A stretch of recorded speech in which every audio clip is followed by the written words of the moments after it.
She read the menu the way people read eviction notices, not skimming, reading every line. Her finger traced down the laminated page slowly, like she was hoping the numbers would change if she gave them enough time. We were at Aldgate, a farm-to-table place in the distillery district that my coworker Theo had recommended with the kind of confidence only people who expense their dinners can afford. The lighting was that deliberate amber that makes everything look like a perfume ad. The breadbasket had exactly 3 pieces in it, arranged like they were posing for a painting. Across from me, Cassidy Marsh pressed her lips together and turned the menu over. Then back. Then she set it flat on the table with both hands and looked up. "I have to tell you something," she said, "and it's going to be embarrassing." I waited. I can't really afford this place. The server was hovering nearby with a bottle of sparkling water nobody had asked for. A couple at the next table were doing that thing where they speak quietly but somehow fill the whole room. And I was looking at Cassidy Marsh, who I had met exactly 43 minutes ago through my sister's aggressive optimism. And she had just said the thing that most people spend entire evenings pretending isn't true. My name is Callum Reed. I'm 31. I design accessibility features for municipal transit systems, which means I spend most of my professional life arguing with engineers about the width of platform gaps and whether a ramp is actually usable or just technically compliant. I grew up in Sudbury in a house where the heat got turned down at 9 o'clock, not because anyone was tired, but because hydro rates dropped after 9. I know what it costs to pretend something doesn't cost anything. My sister Margot had set up the date 3 weeks earlier while we were helping our mother move a couch. She'd done it with the casual authority of someone who had decided something was already decided. She coordinates events for a nonprofit arts collective, Margot said, holding one end of the couch with no visible effort. She's funny and a little terrifying, and she once argued with a city councilor for 20 minutes about arts funding and made him apologize. "You need to meet her." "I don't need to be assigned people," I said. "You've been eating cereal for dinner. That's a lifestyle choice. It's a cry for help." She dropped her end of the couch. "I already told her you'd reach out." Cassidy had texted first, actually. The message said, "Margot told me I'm being given to you like a gift basket. Thought you should know I'm terrible at receiving gifts. Coffee?" I liked her before we even met. She'd suggested the coffee. I'd suggested something more since it was a Friday. And then my coworker had dropped Aldgate into the conversation like it was a normal suggestion, and I'd gone home and looked at the menu online and felt my stomach drop a little. But told myself it was fine. It would be fine. I'd manage it. Cassidy apparently had done the same math and arrived at a different conclusion. She was wearing a rust-colored blazer over a plain white shirt, silver hoops, and the expression of someone who had just said something risky and was waiting to find out what it cost.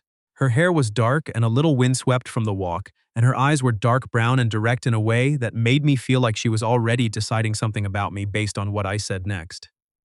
I closed my menu. "Can I ask you something? Do you like pho?" A pause. "What? Pho. The soup. There's a place on Spadina that I've been going to since I was 19, and it has never once disappointed me, and the most expensive thing on the menu is $14. She stared at me. "We can leave," I said. "Right now. I'll tell them we got an urgent call from a very demanding cat." "You don't have a cat. They don't know that." Something shifted in her face. The tension behind her eyes didn't disappear entirely, but it moved, made room for something else. She glanced at the server, then back at me. "What about the sparkling water? What about it? We didn't order it. They brought it without asking." "That's on them," she laughed. Small and surprised and quick, and it was the best sound I'd heard all week. Then she picked up her bag. I left $40 on the table, more than enough for the bread and the water, and the fact that a server had spent time on us, and stood up. I offered my hand not like I was rescuing someone from a burning building, just like it was the natural next step. Cassidy looked at my hand for a second. Then she took it. Her grip was firm and warm, and she held on an extra half-second longer than was strictly necessary. We walked out into the November air, which in Toronto in November means your face understands immediately. That summer was a long time ago. Cassidy pulled her blazer tighter. I didn't have a spare jacket to offer, which I thought about for approximately 3 seconds before she said, "How far is Spadina?"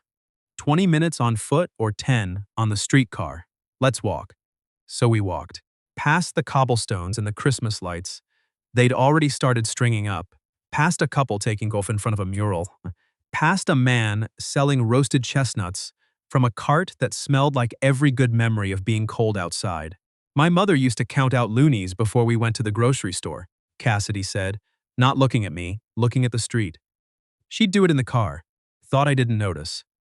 I didn't say anything, because some things don't need a response right away. I noticed, she said. My mom did the same thing, I said. Only it was dimes and quarters in the bottom of her purse. She always said she was looking for her transit card. Cassidy glanced at me sideways. Was she? Definitely not. A beat. Then, I'm sorry I made it weird. Back there. You didn't. I should have looked up the menu before saying yes to dinner. I should have picked somewhere I could actually afford and didn't just agree to because my coworker made it sound like I'd be a disappointment if I didn't. She stopped walking. I stopped too. We were beside a streetcar stop, a couple of pigeons doing pigeon things on the bench. Theo? She guessed. How did you know? Margot mentioned him. She started walking again.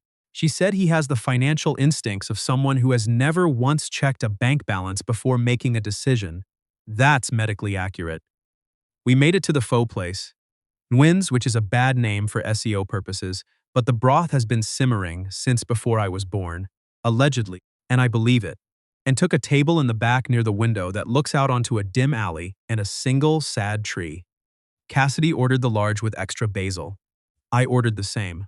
We both reached for the sriracha at the same time and had a brief territorial negotiation. So, she said, tearing a piece of hoisin-covered basil in half. What do you actually do? Margot said transit, accessibility design for TTC and a few regional systems. I make sure platforms are usable for people with mobility devices, parents with strollers, anyone who doesn't fit the assumed default. She looked up. The assumed default meaning, 35-year-old non-disabled man, no luggage, in a hurry. Do you like it? I like when something I designed means someone who couldn't get to work before can get to work now. I paused. I dislike approximately 70% of the meetings involved. What's the other 30%? Arguing with engineers. I'm good at it. Why? I grew up poor enough to understand that technically meets code and actually usable are two completely different things. She was looking at me the way you look at something when you're deciding how much of it you trust. Then she nodded slowly, like something had been confirmed. The collective I work for runs arts programming for kids and adults in Scarborough, she said. We have a youth ceramics program, a seniors painting class, a summer mural project. None of it costs the participants anything. She paused. We're applying for a federal community investment grant right now. The whole thing might hinge on whether we can show long-term infrastructure. What kind of infrastructure? A community kitchen. We run cooking workshops and low-cost family meal programs out of a space that is, and I say this with love, held together with duct tape and goodwill. How much planning has been done on it? Concept level. We need someone who understands accessible design to look at the space before we can do anything real. She looked at me. Margot mentioned you do pro bono work for nonprofits sometimes. Something clicked into place that I didn't entirely like the sound of. She mentioned that, did she? She did. When? Cassidy tilted her head. At a fundraiser 2 months ago, she read my face. You didn't know. I did not know.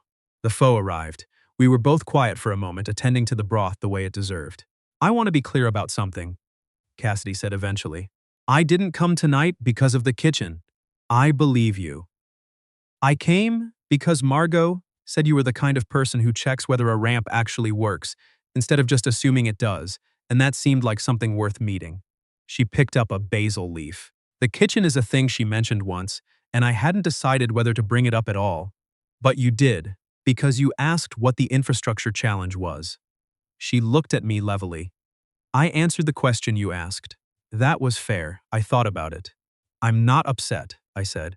I just like knowing the full picture. So do I. She paused.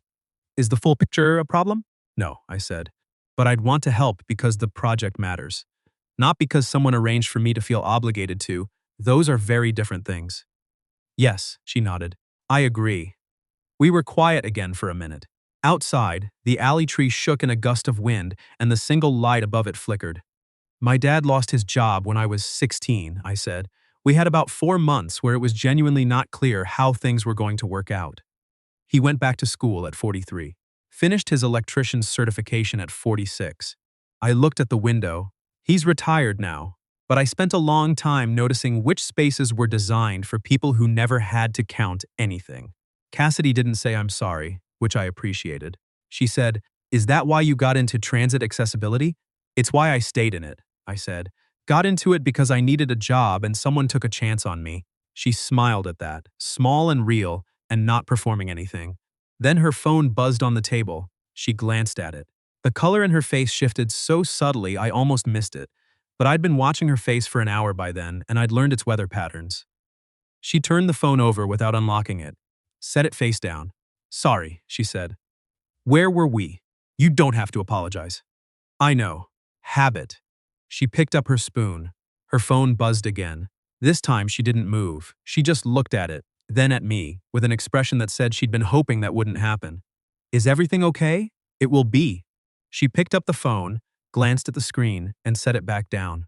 Not quickly enough for me not to see the name. "Kieran." "X?" I asked. She exhaled. "Unfortunately, should I be concerned or is this standard nuisance behavior?" "The second one." A pause. "He does this when he sees something he doesn't like." "Sees it how?" "We have some mutual connections." She said it the way people say complicated when they mean ugly. "He heard I was going out tonight. He probably saw us leave Aldgate." She looked at the table. "I know how that sounds. It sounds like a boundary problem." "It's been a pattern." She folded her napkin. "We dated for 2 years. He's on the board of a couple of arts organizations in the city. Has been since before I met him. So leaving wasn't just leaving. He still has influence over things that matter to your work. One of those organizations is a co-funder of the grant we're applying for." She said it quietly, "Not with drama, the way you say a fact you've had to accept. He's not the decision maker, but he has a voice in the room." I let that sit for a second. "Have you told anyone at the collective about it?" "My executive director knows some of it." She rubbed her thumb over her knuckle. "Enough to be aware. Not all of it." "What's the all of it part?" She looked at me with the expression of someone assessing a doorway they're deciding to walk through. "He helped cover 2 months of my rent when we were together. After we broke up, he spent about 6 months reminding me of it. Not loudly. Just strategically. I thought about what to say. I had a lot of options, and most of them were wrong. He still does that? Less now. But tonight, apparently, her phone buzzed a third time and she turned it face up and handed it to me with a flat, tired expression. "Is an exception." The message said, "Cozy spot for a first date. Does he know you still owe me money, or are you saving that conversation for the second one?" I handed the phone back. "He knows where we are. He knows this neighborhood. We used to come here together sometimes." She locked the screen. "He's fishing, trying to see if you react." I thought about the kind of man who sends a message like that on a Friday night to an ex-girlfriend he's tracking through mutual connections.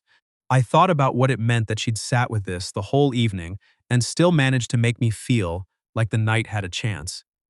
"You don't have to explain him to me," I said. "I know." She set the phone down again. "But I want you to understand that I'm not someone this happens to because I don't have other options. I stayed in it too long because the work and the personal were too tangled up, and by the time I untangled them, I'd already given him a lot of information about what mattered to me. And now he uses it when it suits him."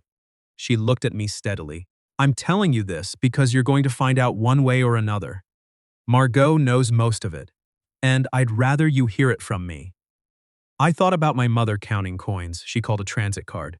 I thought about my dad at 43 sitting in a classroom with 19-year-olds, taking notes. "For what it's worth," I said, "I don't think less of you for any of it. You say that before you know how much doesn't change it." She looked at me for a long moment. The restaurant noise moved around us. Someone laughing 2 tables over, the clatter of a tray being cleared, the door opening and letting in a gust of November. Then she reached across the table and tucked a sprig of basil back into her bowl with 2 fingers, composing herself. "Your turn," she said. "Something embarrassing. You promised." "I didn't promise anything." Implied promise. I thought about it.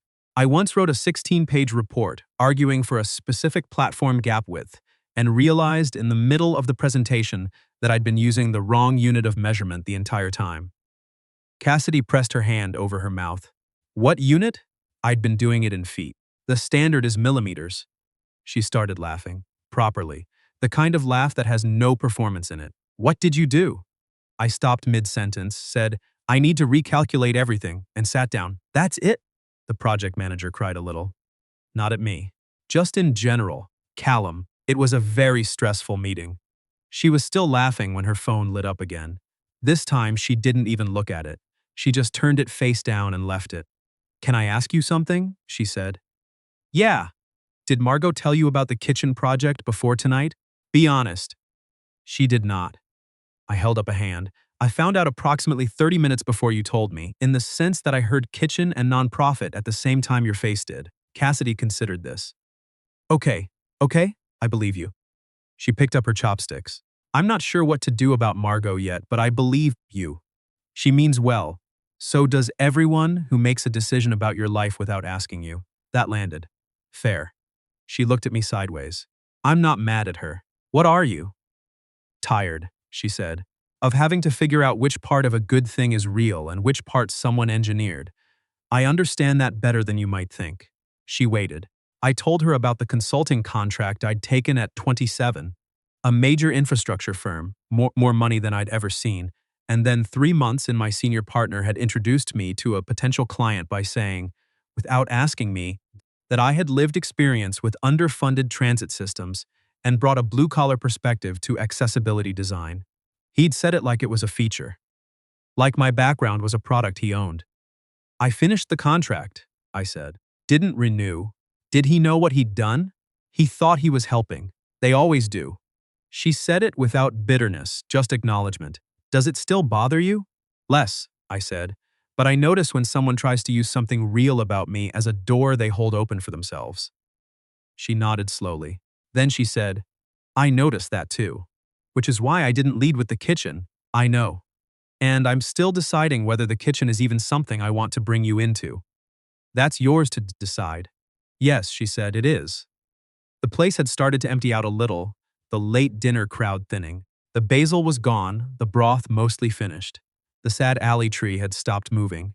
Cassidy's phone lit up silently, face down, so just the edge glowed, and she looked at it the way you look at something that is trying very hard to ruin a good thing. Then she picked it up, read it, and turned the screen toward me. I know about the grant meeting next week, and I know what you're trying to do with that kitchen proposal. You might want to think about who's in the room before you walk in. I read it twice. He's on the grant committee, I said. Not a question, one of 6. She put the phone away. He joined 2 months ago. Our executive director doesn't know. Does anyone? Me now you. She folded her hands on the table. He's not the chair, but 6 people vote and he can speak to any of them between now and next Tuesday. I thought about this carefully. What do you want to do? She looked at me like the question surprised her. I'm asking, I said, not suggesting, what do you want? She was quiet for a moment. Outside a streetcar passed, slow and rattling, its light smearing orange across the window. I want to go to that meeting, she said, and I want to tell them exactly what's been happening, all of it, the messages. The rent. The fact that he joined the committee after I submitted the grant application. That's a hard thing to do in front of 6 strangers. It's a harder thing to not do, and then spend the next year wondering if we didn't get the funding because of the proposal or because of him. I picked up the last piece of bread. They'd given us a small complimentary thing at the beginning, and I'd been ignoring it, and put it down again. Will you come? She said. To the meeting? I'm not asking you to speak, or to threaten anyone. She met my eyes. I've been doing a lot of things alone, and I'd like someone in the room who knows the full picture. Yes, I said. Just like that, you asked a clear question. I gave you a clear answer. She exhaled. Something in her shoulders dropped a 1/4 inch. Okay, but I want you to talk to your executive director before Tuesday. I know. Not to involve her in something she isn't ready for, just so you're not alone in it before the meeting either. Cassidy looked at me for a moment. You're very calm about all of this. I've spent a decade in city planning meetings, I said. Calm is the only mode that works. She smiled, and it was the realest version of her smile I'd seen all evening. Not the polite one from the beginning, not the surprised one outside Aldgate. This one was tired and warm and a little raw and completely genuine. I should probably go, she said. I have an early morning, and I've just unloaded a significant amount of emotional weather on a first date. For the record, I said, I've had worse evenings. When? The 16-page report situation. She laughed again, gathering her jacket. I paid for dinner, $14 each. We'd agreed on that before ordering, and we walked out into the cold. The street was quieter now, the chestnut cart gone, just the orange wash of streetlights and the far-off sound of a siren somewhere along Bloor. At the corner, she turned to me. Margot was right, she said. You're not what I expected. What did you expect? Someone who makes everything sound solved. She pulled her collar up. You make things sound true instead. There's a difference. I thought about that. Is that good? It's rare, she said, which is basically the same thing. She didn't leave right away. We stood on the corner for another few minutes, talking about nothing. Whether a streetcar or a cab, whether the rain they'd forecast would actually show up, whether chestnut season was technically autumn or winter, and I noticed that she didn't pull her phone out once. When she finally flagged down a cab, she turned back. Tuesday, she said. Tuesday, I confirmed. She looked at me one more second, then got in. I walked home instead of taking transit, which was 40 minutes in the cold, and absolutely worth it. Because it gave me time to think about the way she'd said someone who knows the full picture, and what it meant that she decided, somewhere between Aldgate and Winds, that I was that person. My sister called me Sunday morning while I was making coffee. Well, she said, you arranged a work connection without telling either of us. A pause. I was going to mention it when it felt natural, Margot. I didn't do it as a scheme. I genuinely think the kitchen project is something you'd be good at and something she needs real help with, and I thought if you two met, you'd both see that without me having to explain it. You thought wrong. Did I? A pause. Are you seeing her again? Tuesday, 4.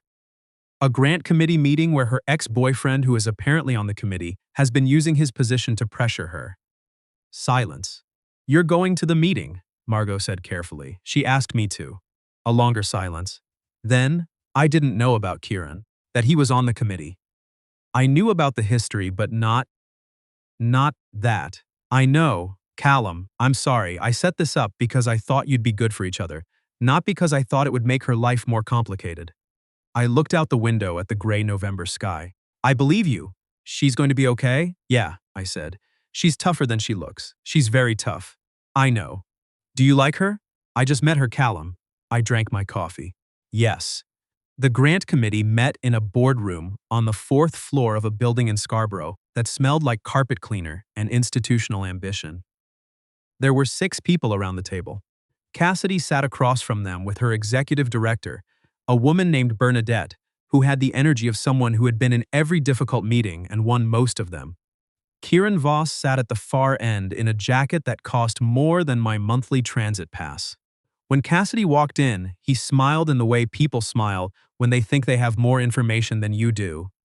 He stopped smiling when Bernadette opened her folder. It turned out that Cassidy hadn't gone alone. She'd told Bernadette everything on Saturday morning, the messages, the rent, the committee membership, the timing of his application to join. Bernadette had spent the week making phone calls. 2 of the other board members had already heard things that now, in light of the full picture, meant something different. Cassidy spoke for maybe 8 minutes. Her voice shook for the first 30 seconds. Then it didn't. She didn't ask for sympathy. She laid out a timeline. She showed screenshots. She spoke clearly about the rent payment, the way it had been held over her, the messages designed to make her doubt her own work. Kieran said, "This is a private dispute being brought into a professional context." The committee chair, a man named Donald, who looked like he'd been through longer meetings than this and had opinions about it, took off his glasses. "Mr. Voss," he said, "you have a financial history with this applicant that was not disclosed when you joined this committee. That alone is a conflict of interest requiring recusal. The rest of this is something the organization will address separately." Kieran left. Not stormed out. Just quietly gathered his things with the tight posture of someone who had expected to have more options. After the door closed, the room was quiet for a moment. Then Donald said, "Why don't we talk about the proposal?" I sat beside Cassidy. She didn't look at me, but her hand moved on the table near mine, and I put 2 fingers over hers briefly. Just enough. The committee voted to advance the grant application to the final review stage. They also noted, in the official minutes, that the teaching kitchen would benefit from accessible design consultation and asked if the collective had a contractor in mind. Bernadette looked at Cassidy. Cassidy looked at me. "We'd like to submit a formal proposal," she said, "from a consultant we've spoken with. Fully disclosed, fully documented, properly contracted." Donald nodded. "That would be appropriate." She didn't look at me again until we were outside. The sky had finally done what it had been threatening to do all week. It was snowing. Just barely, the kind of snow that's more atmosphere than accumulation, but it was settling on the railing of the front steps and on Cassidy's shoulder where she'd stopped, looking at the parking lot and the gray Scarborough afternoon.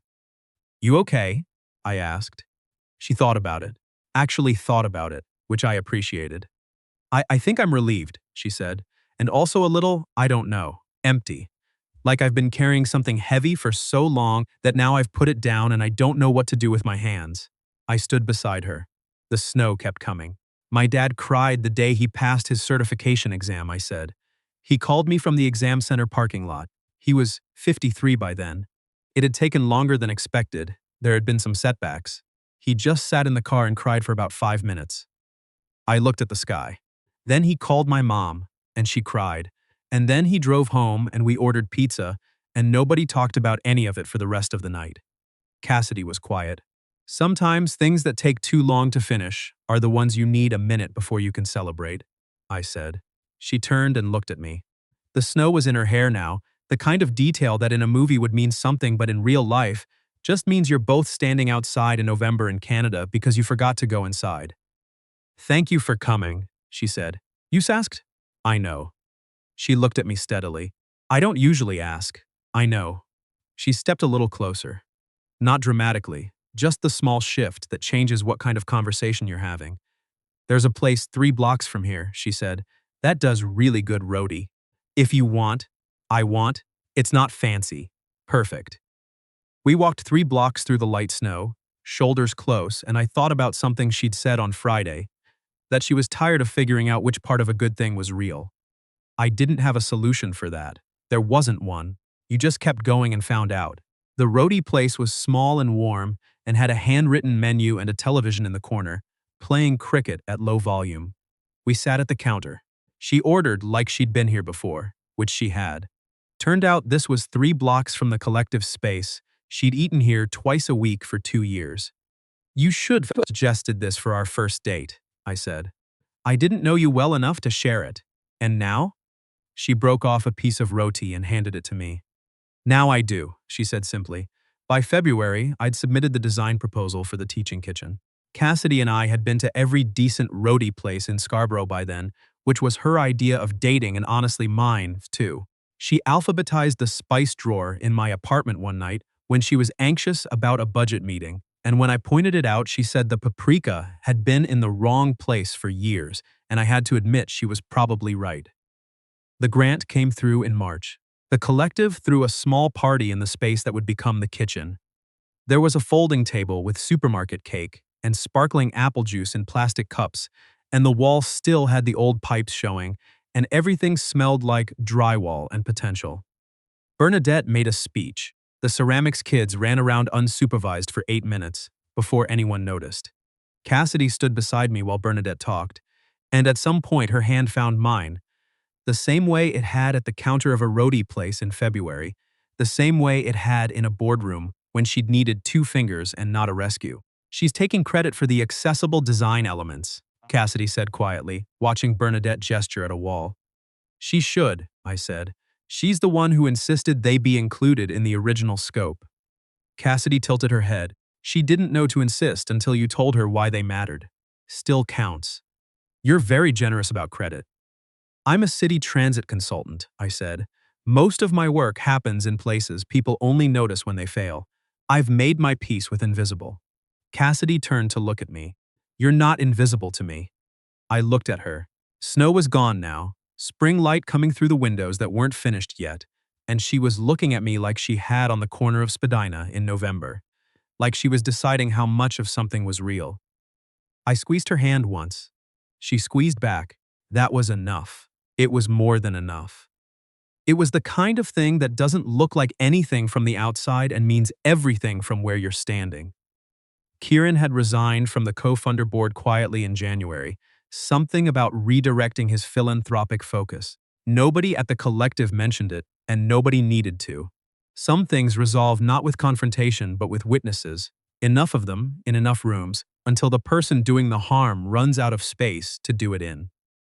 Cassidy still sometimes flinched at her phone when it buzzed unexpectedly. She was working on it. So was I, in my own ways, with my own things. That's mostly what showing up for someone looks like, not solving it, just being there while they work through it. One night in April, we went back to the distillery district for an art installation she wanted to see. We passed Aldgate on the way. She glanced at it.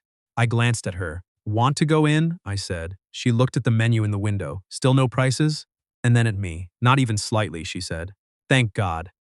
She laughed and took my arm, and we walked past into the blue April evening, and I thought about what she'd said on a Tuesday in November, standing in a boardroom parking lot with snow in her hair. I don't usually ask. She'd asked anyway. That was the whole story, really. That was the thing that had mattered most. Not the restaurant we'd left. Not the man who'd tried to use her work against her. Not the grant or the kitchen or any of it. Just a woman deciding to tell the truth before the appetizers arrived. And what happened because she did.